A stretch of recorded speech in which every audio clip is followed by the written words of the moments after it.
నమస్తే భారత్ మీడియాకి స్వాగతం.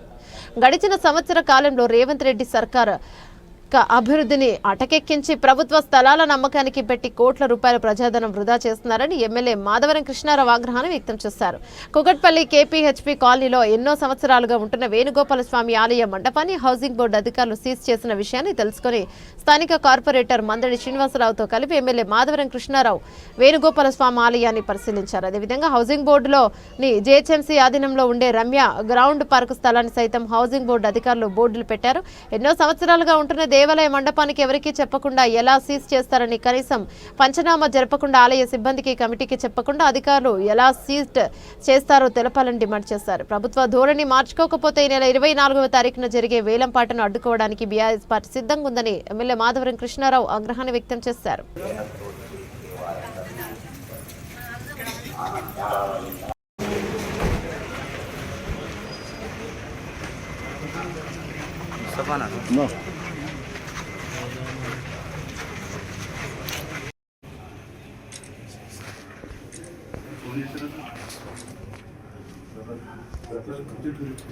पुरुषसामेत्यग्रे भागं देवेभ्यो विररात्यायन् प्रचन्द्रमा आस्तिरति दीर्घमायुः एतद्गोवर्धनपालस्वामिदेवरा सम्पूर्ण शुभ अनुग्रह प्रसार फलसिद्धिरस्तु दिनदिनाभिवृद्धि।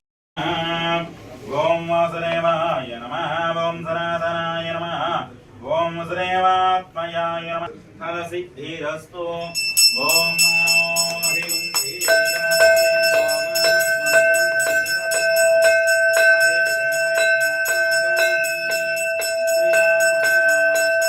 जय बोलो श्री कृष्ण परमात्मा की जय।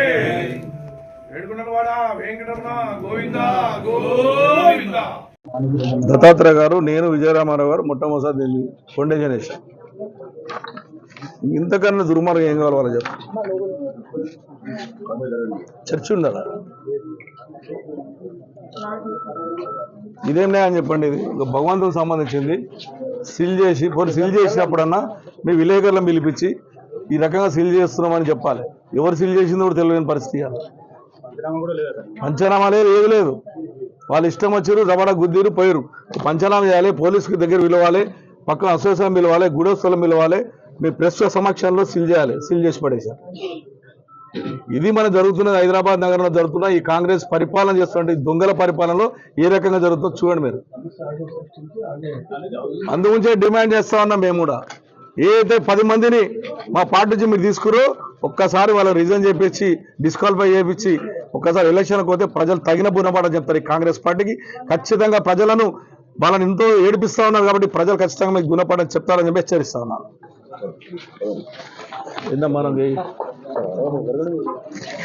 ఇంటికి ప్రజల పక్షాన హౌసింగ్ బోర్డు ప్రజలతోని ఏకం చేస్తాం, అందరికి అడ్డం పడతాం, ప్రజలకే చెందాలి తప్ప ఎవరికి చెందనికి వీలు లేదని చెప్పి డిమాండ్ చేస్తా ఉన్నాం.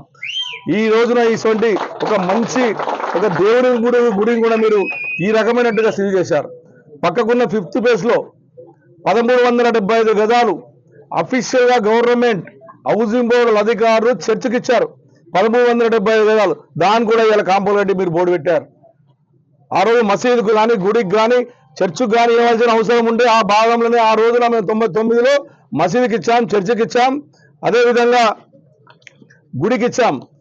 అంటే ఈ రకంగా ఉన్నటువంటి చర్చిను కూడా ఈ రోజున వదలకుండా చర్చ్ ల్యాండ్ని అమ్మే ప్రయత్నం చేస్తా ఉన్నారంటే ఎంత దుర్మార్గం ఆలోచన చేసుకొని. చర్చికి అలాట్మెంట్ అయినటువంటి ల్యాండ్ ఇది 1375 గజాల జాగా. దాని వాళ్ళు ఫినిషింగ్ బోర్డు అవుతారు. మీరు చూడలేదు, నేను పోయొచ్చాను ఇప్పుడు.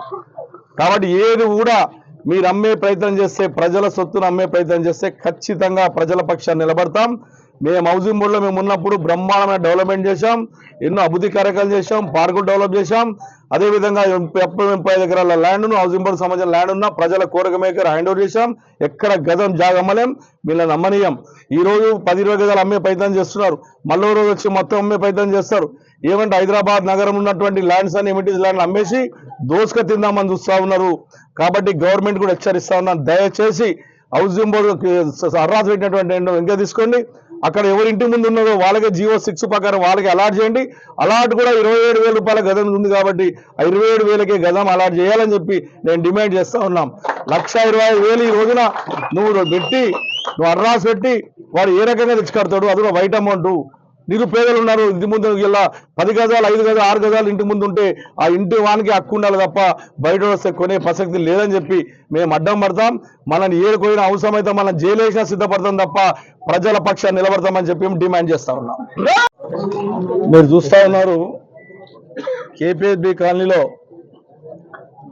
ఏదైతే క్రిస్టియన్ టెంపుల్ అనేటటువంటిది ఎప్పుడో సంవత్సరాల కింద ఇక్కడ ఉన్నటువంటి స్థానికులందరూ కలిసి ఒక టెంపుల్ కట్టుకున్నారు. చాలా మంది తెలియదు ఏంటి అంటే ఏదైతే మనం ఇక్కడ కూర్చున్నాం ఇదే మాట్లాడుతూ ఉన్నామో ఇది బంగ్లా గుట్ట అనేవాళ్ళం మేము. మా చిన్నతనంలో బంగ్లా గుట్ట అనేటటువంటి దగ్గర క్రిస్టియన్ టెంపుల్ నిర్మాణం చేపట్టారు. ఆ భక్తులు ఇచ్చినటువంటి డబ్బులతోని ఫంక్షన్లు కట్టేసి వచ్చిన ఆదాయంతో క్రిస్టియన్ టెంపుల్కి బ్రాహ్మణికి కానీ వచ్చినటువంటి భక్తులకు కానీ ప్రసాదాలు కానీ ఆదాయం పెట్టినటువంటి ఉన్నటువంటి ఫంక్షన్ హాల్. మరి ఈ బంగ్లా గుట్ట అనేటటువంటిది పురాణమైనటువంటిది, ఇలా నిన్నమన్న పురాణమైనటువంటి కాదు. మా చిన్నతనంలో మేము ఇక్కడ గోదలు మేపేటప్పుడు ఇక్కడనే కూర్చొని ఈడనే పోయిన బంగ్లా ఉండే ఇక్కడ, దాని అనుంచి బంగ్లా గుట్ట అందుంది దీని పేరు. ఈ కేపీహెచ్బి కాలనీ పెద్ద కంచ అనేవాళ్ళం ఆ రోజులో మేము.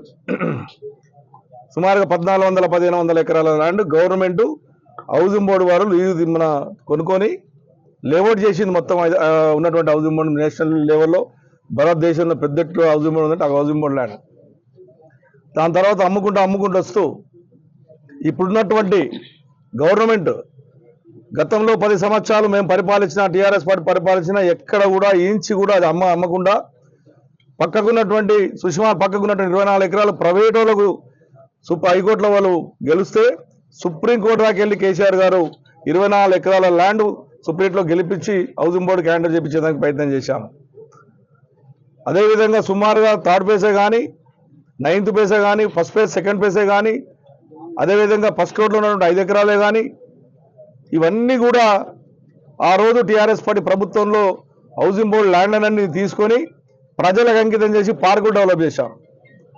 ఈ రకంగా సుమారు 20-30 ఎకరాల ల్యాండ్ హౌసింగ్ బోర్డుకు సంబంధించిన ల్యాండ్ ఉన్నప్పుడు కూడా ప్రజల కోరిక మేరకు ప్రజలకు అంకితం చేసి పార్కులు చేశాం. ఆ 10 ఏళ్ళలో గజం జాగుడు అమ్మలేం, ఎక్కడ కూడా ఆలోచన చేయలేదు మేము ఆ రోజున. అటువంటిది ఇప్పుడు దుర్మార్గంగా ఎక్కడెక్కడైతే ల్యాండ్స్ ఉన్నాయి సుమారుగా 73 ప్రాపర్టీస్ మీరు అమ్మడానికి వేశారు.